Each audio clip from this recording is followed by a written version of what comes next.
A paz do Senhor, irmãos e irmãs, tudo bem?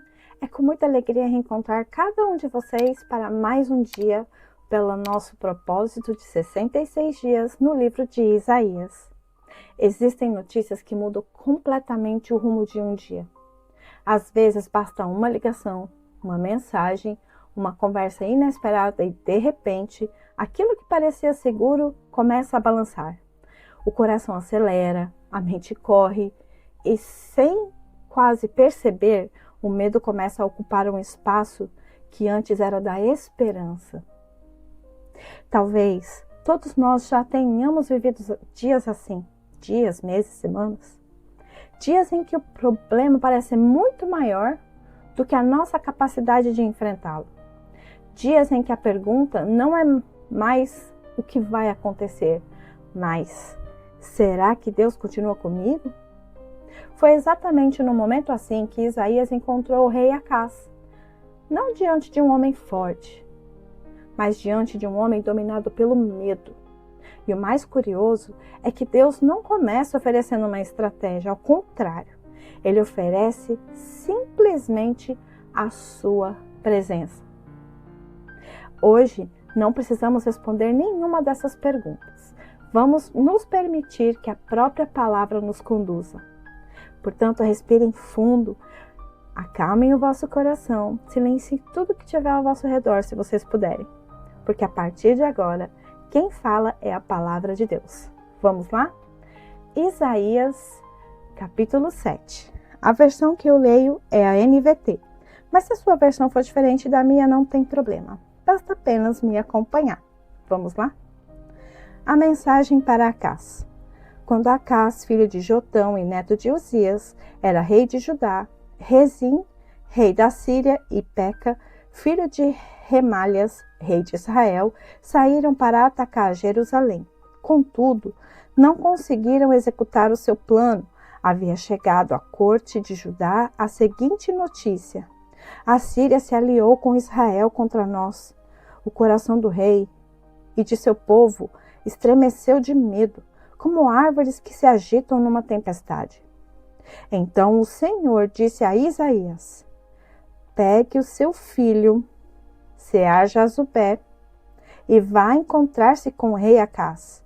Ele estará no final do aqueduto que abastece o tanque superior, perto do caminho para o campo onde se lava a roupa.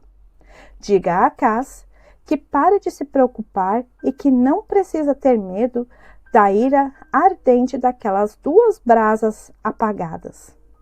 Rezim, rei da Síria, e Peca, filho de Remalias, é verdade que os reis da Síria e Israel tramam contra ele e dizem: atacaremos Judá e conquistaremos. Então colocaremos o filho de Tabeel para reinar sobre Judá. Mas assim diz o Senhor soberano: essa invasão não acontecerá, jamais ocorrerá, pois a Síria não é mais forte que a sua capital, Damasco, e Damasco não é mais forte que seu rei Rezim. Quanto a Israel, em 65 anos será esmagada, completamente destruída. Israel não é mais forte que sua capital, Samaria, e Samaria não é mais forte que seu rei, Peca, filho de Remalias. Se vocês não creem com firmeza, não permanecerão firmes. O sinal de Emanuel. Depois, o Senhor enviou uma mensagem ao rei Acaz: peça ao Senhor, seu Deus, um sinal de confirmação. Pode ser algo difícil, alto como os céus, ou profundo como um lugar dos mortos. O rei Acaz, porém, respondeu: não porei o Senhor à prova deste modo. Então o profeta disse: ouçam bem, descendentes de Davi, não basta esgotarem a paciência das pessoas? Agora também querem esgotar a paciência de meu Deus? Por isso o Senhor mesmo lhes dará um sinal. Vejam, a virgem ficará grávida e ela dará à luz um filho que chamará de Emanuel. Quando essa criança tiver a idade suficiente para escolher o bem e rejeitar o mal, comerá coalhada e mel. Pois antes da criança chegar a esta idade, as terras dos 2 reis que vocês tanto temem ficarão desertas. Então o Senhor trará sobre vocês, sua nação e sua família, coisas como nunca houve, desde que Israel se separou de Judá. Trará contra vocês o rei da Assíria. Naquele dia, o Senhor assobiará para chamar o exército do sul do Egito e o exército da Assíria, e eles os cercarão como enxames de moscas e abelhas. Virão em grandes multidões, ocuparão as regiões férteis e também os vales desolados, as cavernas e os lugares tomados de espinhos. Naquele dia, o Senhor alugará uma navalha que virá além do rio Eufrates. O rei da Assíria e a usará para raspar tudo, sua terra, suas plantações e seu povo. Naquele dia o camponês terá sorte se lhe sobrarem uma vaca e 2 ovelhas. Ainda assim haverá leite suficiente para todos, pois restarão poucas pessoas na terra. Comerão coalhada e mel até ficarem satisfeitos.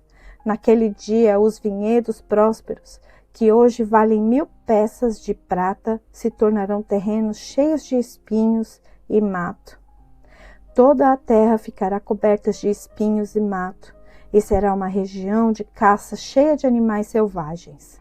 Ninguém irá às encostas férteis das colinas, onde antes cresciam jardins, pois estarão tomadas de espinhos e mato. Ali, bois e ovelhas pastarão. Uau!